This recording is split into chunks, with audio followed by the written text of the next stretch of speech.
Hey guys, what's going on? Welcome back to the channel. Hey, I get asked all the time details and information on the tent.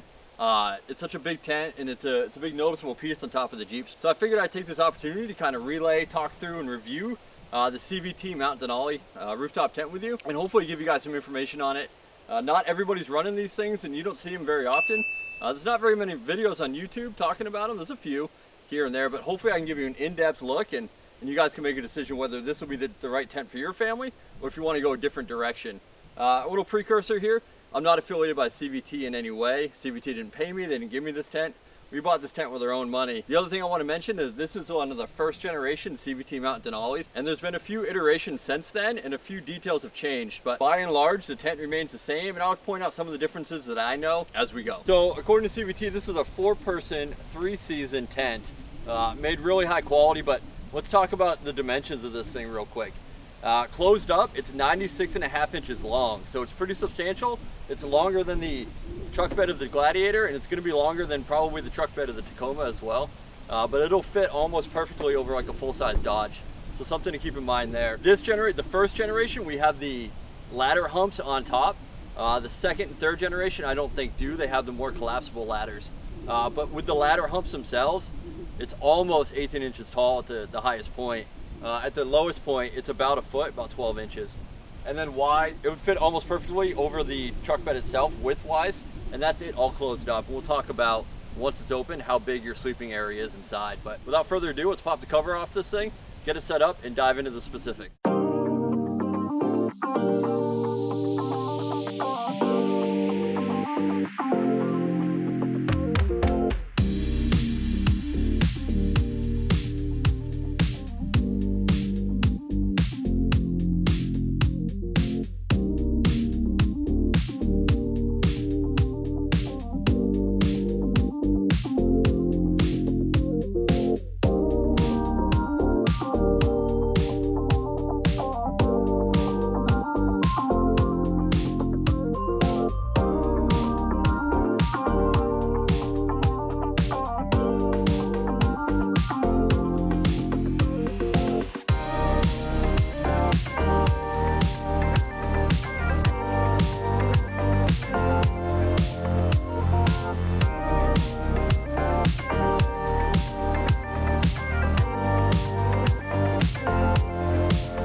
Alright, so that's pretty much it. It's set up. We can now pop the windows on all 3 sides, and we'll kind of talk about what that looks like and how that works. But let's call a spade a spade. I'm not very graceful. I'm not the quickest at setting this up, but it really is easier than I make it look from time to time. And putting it away will be just as easy. But don't judge a tent based on my performance. It's easier than that, I promise.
we're outside, might as well start with the exterior, right? So the first iteration has these rectangular or squared off windows, and they're held open by these spring rods, and they fit into these small grooves and holes into the frame themselves, and they're located all around the tent. The newer versions have a more rounded window, and I believe you can roll those up to give yourself more of a view of whatever the campsite has around you. The other cool thing that the newer tents have that we don't have is on the overhang here, the extended fly version like this, is they have a window with a screen here that you can roll down and allow some light to go into the tent. Or if you're running the annex, give you just another set of windows or light to filter into the annex. We have the annex, we don't currently run it. We don't run it very often. It's not super hard, but it is an extra step when you get to your campsite that you may not necessarily want to do if you're not staying long term. I'll post some still images of us running the annex when we had the Jeep Cherokee, so you can kind of see what it looks like. But it's a huge room, and you could almost set up another bedroom there, or to have some waterproof storage, because it has a nice floor, and then it's got that same canvas material all the way around it, with either 3 or 4 doors that can turn into windows as well, with that mesh screen all the way around it. It's a bit bulky, it's a bit heavy, but it is an option. All right, so the brown rainfly itself is removable. You could run this tent without the rainfly if you wanted to. We keep it on year round. It's got a set of clear windows at the top. They call them stargazer windows, so you can see the moon or the stars or the sun, depending on when you're hanging out in that tent. It also has no seam mesh windows, so you can allow some nice breeze to come in and filter through the rainfly, and it really does make a big impact of how much air moves through the tent itself, and it allows some light to filter in as well. Otherwise it gets pretty dark in there with the green covering. It comes in a bunch of different colors. Definitely check out CVT's website for those. We opted for the green. All right, so the first iteration has these tongue and groove style ladders. You got to drill your own holes depending on how tall it is. It comes standard with a couple holes, but if your vehicle's taller or shorter, if you're on like say a Subaru, it's a big tent to run on a Subaru, but if you wanted to, you could. You'd have to drill some holes to make the ladder shorter. So we had to drill a couple holes ourselves, not a big deal. The new generations have the telescoping ladders where they're easier to adjust, and they have incremental adjustments all the way down. That might make it not so cumbersome to adjust this depending on the terrain type, the height of your vehicle, things like that. But these ladders have never given us an issue. Some people worry that sand or dirt will get into the grooves and cause binding and sliding issues. We didn't experience any of that. We've been running this tent about 3 years now. So welcome to the inside of the tent, right? This is a super roomy, spacious area. We have windows all the way around. These are the stargazing windows that I was describing down on the ground there. So from side window to side window, we have 96.5 inches of sleeping room. From head to foot, we have over 100 inches of spread out room. So really spacious area. It fits all 4 of us pretty nicely. When the girls get a little bigger, it might be a little trickier, but right now we don't have any complaints. The only overlapping we have is an aggressive sleeping child who likes to kick and flop around. But if she was calm and cool and collected while she slept, we'd have no issues. We'd be nice and spaced out, and it's really a comfortable sleeping environment for us. And we have plenty of room for the sleeping bags and the pillows and things like that. And we even run the Jackery up here.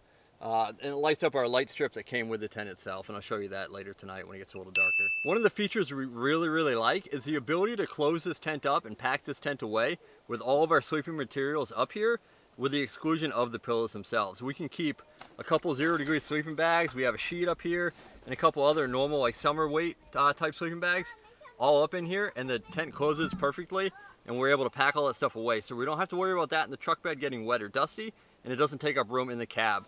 So it's really a nice feature that allows us to take exactly what we need and have it always ready and always dry and readily available when we get into camp. All right, so the tent comes with these mattresses and this water resistant or waterproof mattress cover. And these things are about 2.5 to 3 inches thick, and they're almost like memory foam, but they don't quite freeze up in the colder weather like memory foam would. So I'm not really sure how to describe these accurately to you other than super comfortable. My wife and I are both side sleepers, and neither one of us have any major issues sleeping on our sides in these, and that tends to be a common complaint with rooftop tent people, is that the mattresses for side sleeping doesn't lend itself to comfort, and we haven't had any of those experiences with the CVT mattress in the Mount Denali. Now, something to note is that in the Mount Denali, it is 2 separate mattresses. It's not one giant mattress, so you can pull these in or out to clean the mattress covers, and it makes for folding up the tent a lot easier as well. All right, so we're also running the anti-condensation mat under the mattresses, and when you breathe heavily in the colder temperatures or even in the summer weather, your air carries with it some moisture, and that will get trapped inside the tent. Or if it's really rainy or humid, the moisture will get caught underneath the mattress typically. So what the anti-condensation mat does, you can see it, it's very porous, a lot of room for air to flow through. It allows the air to carry the moisture out of there and not live under the mattress and create mold issues.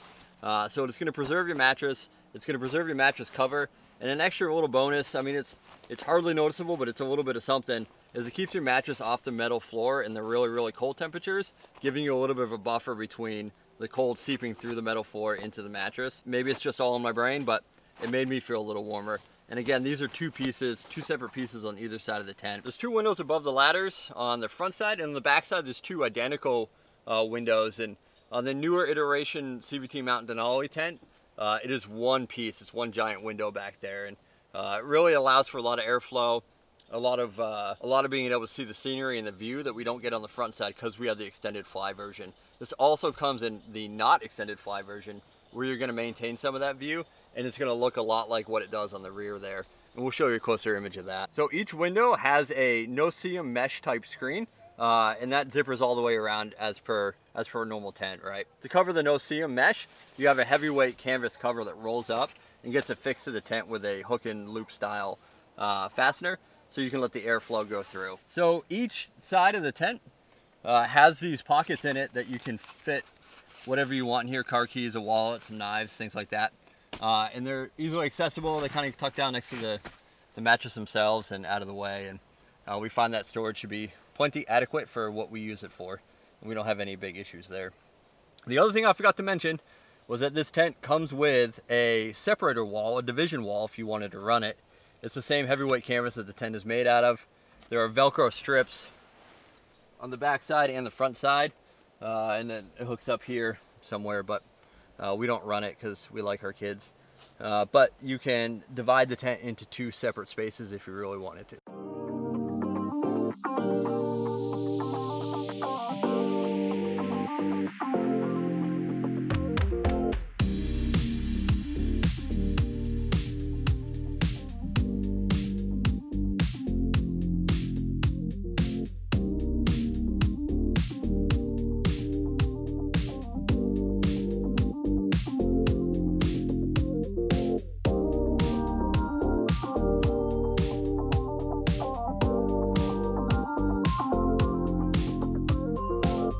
My lovely daughter just demonstrated for us was these shoe pockets, and we have 2 of them. We had to purchase them separately. The new ones might come with it. I'm not sure, double check that. But they're really nice. They Velcro shut. They're spacious enough to fit 2 adult size shoes in one bag, or multiple children's shoes in one of them. But we got a main pocket, and then we got these mesh pockets and a couple other pockets to fit things in. And it's really nice is it's all mesh on the bottom. So if you have wet shoes or whatever, it'll dry out and it'll drain through here and not create a condensation, not retain moisture, not have a mold issue in here. We haven't had any issues with that. It's been really, really nice for us, and that keeps the dirt out of the tent. That's the other thing I want to mention down here under the overhang of the tent itself are a couple of these D-ring type hooks. We use them to hang lanterns off of, and you can use just about anything. You could also, in theory, hang a clothesline or something like that, so you can hang wet towels or clothes or something like that to dry. I want to mention the floor is 2 pieces of aluminum, and in between the 2 pieces of aluminum is some honeycomb insulation. So it's not just open air space, you do have some insulation in there. When it gets down to the 20s, you definitely feel the cold creep in, but in normal weather, it's not an issue, and it's actually really comfortable, and it maintains the temperature inside the tent really well. All right, so some pros and cons, right? Pros is it fits our family perfectly. The girls aren't getting any smaller, so it allows us to have some comfort up there and off the ground. The pro to a rooftop tent is that you're off the ground. It's almost like a tree house, right? A cool little fort for the kids, but you're high enough that the breeze can come through. If it rains, it creates a muddy puddle down here. You're not sleeping in that, right? There's a lot of rooftop tent pros, and there's a few cons too. If you want to go somewhere, you got to fold this thing up, and away you go. A pro and a con is the amount of time it takes to fold up. For us, like I said, I'm not the most graceful, not the most efficient at it, but it takes about 8 minutes to fold it up. So inclement weather, if you're trying to skedaddle on out of here pretty quickly, give yourself about 8 to 10 minutes to do it and do it safely. I fell off the truck one day, rolled my ankle, and I'll post that. I'll link that video in the description below so you guys can check that out. So it's something to keep in mind. Do it slow, be safe. But some cons are that it is massive. It's about 200 pounds, 172 to 200 pounds. We're on the 200 pound side because, like I said, we keep our bedding inside the tent. But it is a giant rectangle on the top of your vehicle, and you're going to sacrifice some fuel mileage carrying that around full time. Some people are able to take this off, and if they're running a bigger truck like a full-size Ram, they might be able to get away with a half rack and get it below the roof line. We can't in the Jeep Gladiator, so it's centered over the roof of the Jeep Gladiator itself, as well as the bed, and it overhangs a little bit. So the massive size of this takes up an incredible amount of real estate on top of your vehicle. Something to consider when you're considering a tent this size as well. But other than that, those are the major pros and cons that we can think of right now. And if you have some that you think of, feel free to drop those in the comments below. I'd love to hear them. I'd love to have that discussion with you guys. But this is our CVT Mt Denali. We've had it for about 3 years. We run it in all kinds of weather conditions. In fact, our first night out with the tent was a tropical storm. Held up great. No leaks, nothing like that. I will tell you that in heavy winds, it does buff it quite loud. It's like sleeping in a snare drum. So there's some things you can do to quiet that, right? You can take the zipper pulls off, replace them with 550 cords so it'll stop the jingling and the jangling, but it'll still buff it. And in super heavy winds, you want to make sure that you drop your windows because it'll throw these rods right outside the tent, and then you got to go find them in the morning. The other thing you want to be aware of is how you position this tent. In the heavy winds, you can actually fold this up on you. So make sure you stake it down really well with the included rope. We're actually going to swap this rope out for some orange reflective 550 cord because the green at night is really hard to see and it is a trip hazard. But make sure you stake it down, don't get lazy. In the heavy winds, it will fold this tent on you and you don't want any of that. Hey guys, I really appreciate you watching the video and checking out our CVT Mt Denali. If you have any questions, feel free to drop in the comments or reach right out to CVT themselves. Fantastic company with some fantastic customer service. We actually met Bobby in person, one of the owners of CVT, him and his wife, at the Southeast Overland Expo, and he answered any questions we had, and I'm sure that he would do the same for you guys. So reach out to them, and I'll link it down below. Like I said, I don't have an affiliation. I unfortunately don't have any discount codes to give you or anything like that, but if you're thinking about the CVT Mt Denali and you're a family size of 3+, it's a good buy, and I would highly recommend it. Don't forget to like, subscribe, hit that notification bell. There's 4 billion people on YouTube, and 90% of our viewers are not actually subscribed, and we want to be able to get these videos out to you, and we really appreciate it if you do that for us. Thank you so much. Step 1, wake up early, gonna rise with the sun. Step 2, get some good, some food in you. Step 3, think real hard about what you want to be. Step 4,